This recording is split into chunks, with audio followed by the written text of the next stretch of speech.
स्वागत है साथियों आप सभी का आपके अपने चैनल GK24 पे। आज की इस वीडियो में हम बात करने वाले हैं फ्यूचर ऑफ इलेक्ट्रिक व्हीकल्स। आप आज देख रहे हो हमारे आसपास बहुत सारे लोग जो हैं इलेक्ट्रिक व्हीकल्स को पसंद कर रहे हैं, लेकिन बहुत सारा एक लार्ज सेक्शन ऑफ सोसाइटी जो है इलेक्ट्रिक व्हीकल्स के बारे में बुराई भी करता है।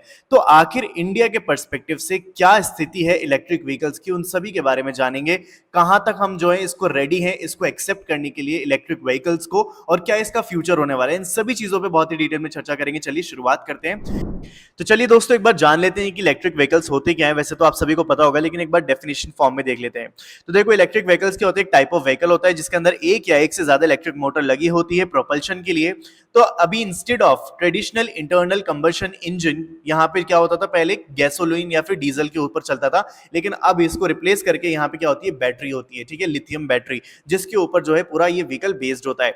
ये जो कॉन्सेप्ट है इलेक्ट्रिक व्हीकल्स का बहुत लंबे टाइम से चलता हुआ आ रहा है, और क्योंकि यहाँ पे अभी आज के टाइम पे कार्बन फुटप्रिंट्स बहुत ज्यादा हो गए, एनवायरमेंटल इंपैक्ट बहुत ज्यादा हो रहा है because of fuel based vehicle, इसी की वजह से जो है यहाँ पे इलेक्ट्रिक व्हीकल्स काफी ज्यादा ट्रेंड के अंदर आ चुके हैं। अब देखो यहाँ पे आप देख सकते हो आजकल का बहुत सारी कार जो है, बहुत सारी कंपनीज जो है इलेक्ट्रिक व्हीकल्स आप सभी के सामने निकाल रही हैं। तो चलिए दोस्तों अब जानते हैं कि कितने टाइप के होते हैं इलेक्ट्रिक व्हीकल्स। तो सबसे पहला टाइप है बैटरी इलेक्ट्रिक व्हीकल्स, यानी कि ये वाले जो व्हीकल्स होंगे वो कंप्लीटली रिलाई किस पे करेंगे, बैटरी पावर के ऊपर प्रोपल्शन के लिए, और कोई भी वो एमिशन क्रिएट नहीं करते।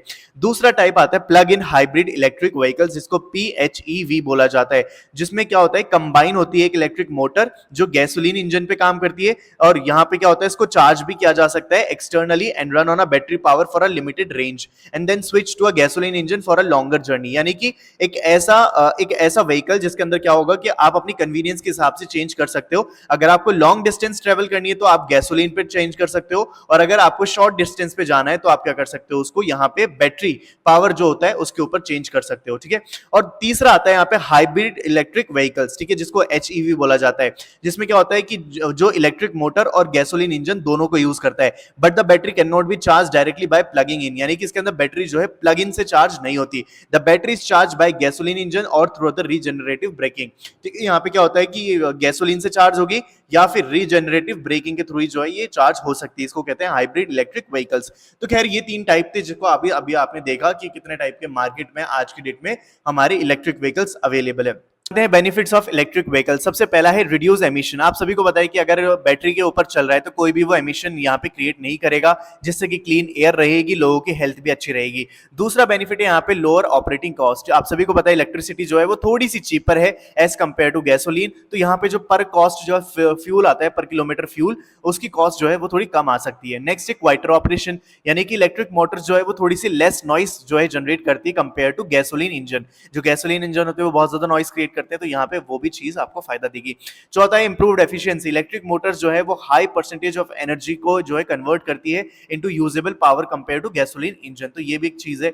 तो दोस्तों अभी तक हमने जाना कि क्या होते हैं इलेक्ट्रिक व्हीकल्स और क्या इसके बेनिफिट्स होते हैं। नाउ अब बात करेंगे हम फ्यूचर में क्या क्या इसके चैलेंजेस हमें देखने को पड़ सकते हैं, यानी कि करंट सिचुएशन में क्या क्या ऑब्स्टिकल हम फेस करते हैं इलेक्ट्रिक व्हीकल्स की वजह से, और क्या इसका फ्यूचर होने वाला है। चलिए डिस्कस करते हैं। सबसे पहला देखो, हाई कॉस्ट ऑफ ईवी। यहाँ पे जो इलेक्ट्रिक व्हीकल्स हैं वो काफी ज्यादा थोड़े हाई कॉस्ट भी माने जाते हैं compared to internal combustion engine, a car मतलब a similar electric car can be significantly more expensive। यानी कि अगर आपके पास दो कार हैं तो उसमें से अगर एक इलेक्ट्रिक बेस्ड है और एक दूसरा जो है गैसोलीन पे बेस्ड है, तो यहाँ पे इलेक्ट्रिक वाली जो कार है वो आपको थोड़ी महंगी मिलती है। जैसे अगर आप एग्जांपल देखो, टाटा निक्सॉन की जो कार है वो करीब आपको 8.1 लाख की जो है मिल जाती है। वहीं अगर आप बात करें नेक्सॉन की कौन सी इलेक्ट्रिक व्हीकल की, तो उसकी प्राइस स्टार्ट होती है 14,74,000 से। ठीक है, तो ये जो प्राइस आज के टाइम पे मार्केट में आपको डिफरेंस देखने को मिलेगा इलेक्ट्रिक व्हीकल और यहाँ पे गैसोलीन व्हीकल के ऊपर।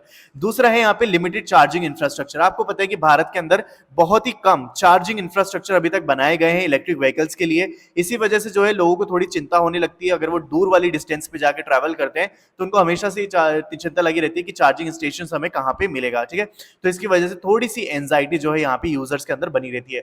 नेक्स्ट आता है ग्रिड डिपेंडेंस एंड एमिशन। अभी हमने बात करी थी कि इलेक्ट्रिक व्हीकल्स किसी भी तरीके का एमिशन क्रिएट नहीं करते, लेकिन यहाँ पे मैं आपको एक चीज बता दूं कि इंडिया जो है हेविली रिलाई करता है on coal fire power plant, यानी कि हम जो यहाँ पे इलेक्ट्रिसिटी जनरेट करते हैं वो फॉसिल फ्यूल से करते हैं, और अगर फॉसिल फ्यूल से हम इलेक्ट्रिसिटी जनरेट करेंगे तो वो तो एमिशंस क्रिएट कर ही रहे ना, तो बात तो वहीं आ गई। ठीक है, तो इसका कोई फायदा निकला नहीं, यानी इलेक्ट्रिक व्हीकल्स का जो एनवायरमेंटल बेनिफिट है इलेक्ट्रिक व्हीकल्स का वो डिपेंड करता है cleanliness of the electricity grid, यानी कि आप कौन से सोर्स से इलेक्ट्रिसिटी जनरेट कर रहे हो। Until India significantly increases its renewable energy capacity, the true environmental benefit of EV might be limited. अभी के लिए जो environmental benefit है वो थोड़ा सा limited है। नेक्स्ट आता है skill gap in EV maintenance. आपको पता है कि जो यहाँ पे इलेक्ट्रिक व्हीकल्स होते हैं उनका जो मेंटेनेंस और रिपेयर होता है ना वो ट्रेडिशनल व्हीकल से थोड़ा अलग होता है। तो यहाँ पे हमारे पास जो वर्कफोर्स है ना वो इतनी ज्यादा स्किल्ड नहीं है कि वो इलेक्ट्रिक व्हीकल्स को जो है हर हर जगह आपको मिल जाए। जैसे कि आज के टाइम पे गैसोलीन इंजन के आपको रिपेयर करने वाले हर टाइम पे कहीं पे भी मिल जाते हैं, लेकिन इलेक्ट्रिक व्हीकल्स के इतनी आसानी से नहीं मिलते, तो वो भी हमें हमें थोड़ा परेशानी फेस करनी पड़ती है। नेक्स्ट है apprehension on adoption for Indian condition. India का जो है यहाँ पे तापमान की वजह से भी जो है चीजें चेंज होती है। देखो कैसे मैं बताता हूँ आपको।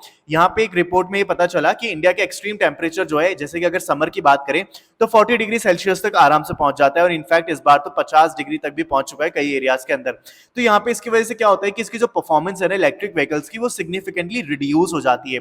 स्टडीज ने ये बताया है कि इलेक्ट्रिक व्हीकल्स की जो रेंज है वो करीब 17% से डिक्रीज हो गई है बिकॉज ऑफ टेम्परेचर 35 डिग्री या उससे ऊपर के टेम्परेचर पे। तो ये भी एक परेशानी है जो इंडिया के अंदर फेस करनी पड़ सकती है। नेक्स्ट है रिसाइकलिंग एंड सस्टेनेबिलिटी कंसर्न। देखो लिथियम आयन बैटरीज जो होती है ना उनका वो क्या होती है इलेक्ट्रिक व्हीकल्स में यूज होती है। अब उनका जो डिस्पोजल होता है ना या फिर रिसाइकलिंग होती है उसको करना बहुत जरूरी है और उसका बहुत ही अच्छे से होना चाहिए, क्योंकि उनके अंदर पाया जाता है rare earth element and other potentially hazardous material. तो उनको जो डिस्पोज करने का जो पूरा प्रॉपर होना चाहिए ना वो बिल्कुल अच्छा होना चाहिए, रॉबस्ट होना चाहिए। लेकिन इंडिया के अंदर रॉबस्ट सिस्टम जो है इलेक्ट्रिक बैटरी रिसाइकलिंग वो अभी तक प्रॉपरली नहीं बन पाया है।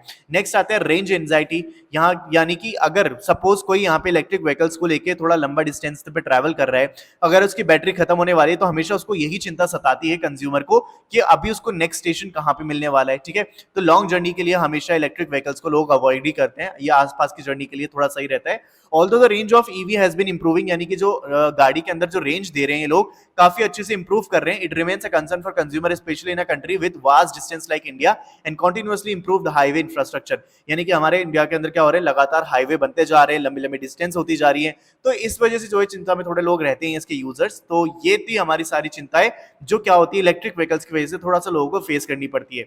लेकिन अगर ये इलेक्ट्रिक चार्जिंग व्हीकल्स के जो है अलग अलग पॉइंट बन जाए तो मे भी शायद ये थोड़ा सा यूजफुल और बन सकता है।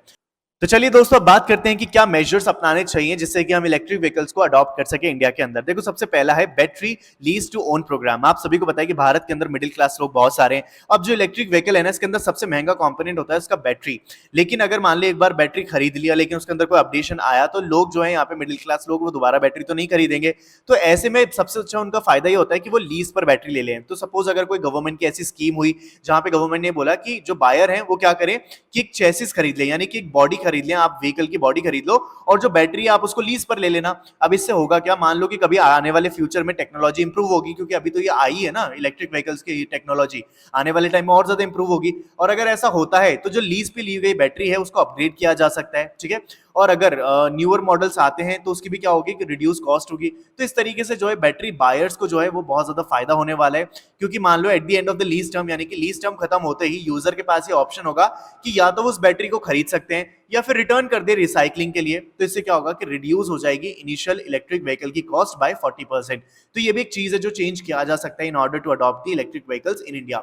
नेक्स्ट आता है इन्वेस्ट इन बैटरी टेक्नोलॉजी। देखो अभी बहुत ज्यादा जरूरत है कि हमें हमारी जो बैटरीज टेक्नोलॉजी है ना उसके अंदर थोड़ा सा इंप्रूवमेंट करें, क्योंकि अभी जो है ना वो हमारे पास वो बहुत ही लो वोल्टेज कैपेसिटीज की है जिसकी वजह से जो है प्रोपल्शन में थोड़ी दिक्कत आती है। तो इसलिए लॉन्ग डिस्टेंस भी ट्रैवल नहीं किया जा सकता। तो इस पे जो है गवर्नमेंट को थोड़ा ध्यान देने की जरूरत है। ऑल्दो गवर्नमेंट जो है काफी ज्यादा प्रमोट कर रही है manufacturing of batteries in India with the national mission और transformative mobility and in battery storage in 2019।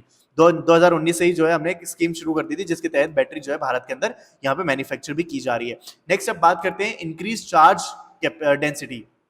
देखो यहाँ पे क्या बोला जा रहा है, कन्फेडरेशन ऑफ इंडियन इंडस्ट्री के हिसाब से इंडिया को करीब 1.3 मिलियन चार्जर्स जो है 2030 तक बनाने पड़ेंगे जिससे कि ज्यादा से ज्यादा इलेक्ट्रिक व्हीकल अडॉप्शन हो पाए। तो ये जैसे ही होगा कंप्लीट तो हमारे लिए बहुत ही इजीली हो पाएगा कि हम इलेक्ट्रिक व्हीकल्स को अडॉप्ट कर पाए। नेक्स्ट है चार्ज एज यू पार्क। सोचो ये कितना आसान हो जाएगा ना इलेक्ट्रिक व्हीकल्स के लिए कि अगर आपकी गाड़ी जहां पे आपने पार्क करी है वहीं पे आपको एक इलेक्ट्रिक व्हीकल चार्जिंग पॉइंट मिल गया तो आपने जो है अगर मान लो कहीं पे आप सब्जी लेने जा रहे हो, अगर आप कहीं पे सपोज डी मार्ट के अंदर जा रहे हो आप शॉपिंग करने के लिए, अब आपने जहां पे अपना इलेक्ट्रिक व्हीकल मतलब खड़ा किया है, पार्क किया है, वहां पे आपको एक चार्जिंग पॉइंट मिल गया और वहीं पे जब तक गाड़ी खड़ी है आपने इसको चार्ज पे लगा दिया। तो इस तरीके का अगर यहाँ पे हमारे इंडिया में नेटवर्क होगा ना, तो फिर यहाँ पे बहुत ही इजीली इसको लोग अडॉप्ट कर पाएंगे। नेक्स्ट है हाईवे बैटरी स्वैप कॉरिडोर, यानी कि अब देखो ये भी बहुत ही इंपॉर्टेंट है और बहुत ही ज्यादा इंटेलिजेंट भी है। मैं आपको बताता हूँ कैसे। अगर हम ऐसे नेटवर्क जो है बैटरी स्वैप का बना लें स्टेशन पे या फिर अलग अलग हाईवे रूट्स पे, तो ये बहुत ही ज्यादा आसान होगा। जैसे कि मान लो आप आज के टाइम पे जो हाईवे होते हैं हमारे, वहां पे आप बहुत सारे ढाबा ओनर्स को देखते हो, ठीक है, बाबा का ढाबा, चूक मत जाना, जैसे भी आप रास्तों में जाते हो जरूर देखते होंगे। अब उनसे क्या करना होगा कि जितने भी यहाँ पे ओनर्स हैं, ढाबा ओनर्स, उन सभी के साथ आपको टाई अप करना पड़ेगा, ठीक है। उससे क्या बोलना पड़ेगा कि भाई आप जो है यहाँ पे एक बैटरी जो है आप एक्स्ट्रा में रखिए, और कभी किसी को जरूरत पड़ती है तो आप उनसे एक्सचेंज कर लीजिएगा बैटरी। उससे क्या होगा कि आप उनके साथ जो है यहाँ पे आपको एडिशनल इनकम भी हो जाएगी। इससे क्या होगा, एक ऑनलाइन रिजर्वेशन सिस्टम बनाया जा सकता है स्वैप स्लॉट्स के लिए, to minimize the wait times during peak travel, ठीक है। तो यहाँ पे काफी ज्यादा फायदेमंद ये हो सकता है अगर हम इस पे थोड़ा सा ध्यान दें तो। और इसके साथ ही जो ऐप है, यानी कि इलेक्ट्रिक पॉइंट का जो आपको पता करना होता है, इलेक्ट्रिक व्हीकल्स का बेसिकली एक ऐप आता है जिसके थ्रू आप ये पता कर सकते हो कि आपके आसपास कौन सा जो है इलेक्ट्रिक चार्जिंग जो है मौजूद है। तो वो भी जो है इंप्रूव करे जाने की बहुत ज्यादा मतलब संभावना है, जिसको बाद जो है इलेक्ट्रिक व्हीकल्स का जो अडॉप्शन है वो इंडिया में काफी ईजी हो जाएगा। तो खैर ये थी हमारी आज की पूरी एक स्टडी, जिसमें हमने पाया कि क्या फ्यूचर होने वाला है और क्या क्या मेजर्स जो है हम अपना सकते हैं in order to adopt the electric vehicles in India in a more better way. खैर मुझे आप अपनी व्यूज और अपने ओपिनियन जो है कमेंट बॉक्स में जरूर साझा करना। I would love to read your comments. और अगर वीडियो अच्छी लगी हो तो सब्सक्राइब कर देना यार चैनल को। और अगर आप किसी एग्जाम की तैयारी कर रहे हो तो मेक श्योर आपके पास ये दो एप्लीकेशन जरूर होनी चाहिए, एक है vocab24, एक है आपकी GK24। vocab24 आपको इंग्लिश की थॉरो प्रिपरेशन करने में आपको मदद करेगी, वहीं GK24 आपको करंट अफेयर और जीएस जीके के जितना भी मटेरियल होता है वो सब आपको यहाँ देखने को मिल जाएगा। तो दोनों ही आपका लिंक जो है वो डिस्क्रिप्शन में है, वहां से जाकर आप इसको डाउनलोड कर लेना, दोस्तों के साथ शेयर करना। हम मिलते हैं जल्द हमारी अगली वीडियो में।